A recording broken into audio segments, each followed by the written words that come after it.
পুজোতে রাস্তায় মানুষের ভিড়ের কোনো অভাব নেই।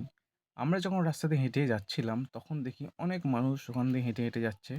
তারাও সবাই ঠাকুর দেখতে বেরিয়েছে। তো দেখে মনে হলো একটা ভিডিও বানিয়ে নেওয়া যাক।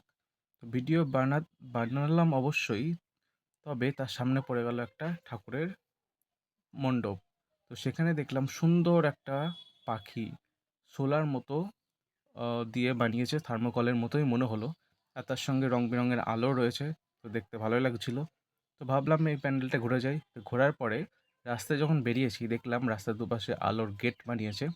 কিন্তু ব্যাপারটা হলো আমি যেদিক থেকে ভিডিও বানাচ্ছি সেটা তার উল্টো দিক। গেটটা ছিল উল্টো দিকে। তাই ঠিকমতো ভিডিওটা আসেনি। লাইটটাও ঠিকমতো বোঝা যাচ্ছে না এখানে যে কিরম ভাবে লাইটটা জ্বলছে উল্টো দিক দিয়ে। যেহেতু আমরা উল্টো দিক দিয়ে হাঁটছি, তাই কি আর করি, এইভাবে ভিডিওটা বানিয়ে ফেললাম।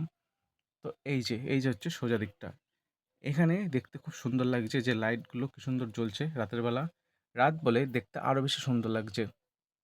আমরা ধীরে, ধীরে আলোর দিকে এগিয়ে যাচ্ছিলাম। কিন্তু রাস্তায় এত বেশি টোটো, যেতেই খুব অসুবিধা হচ্ছিল আমাদের।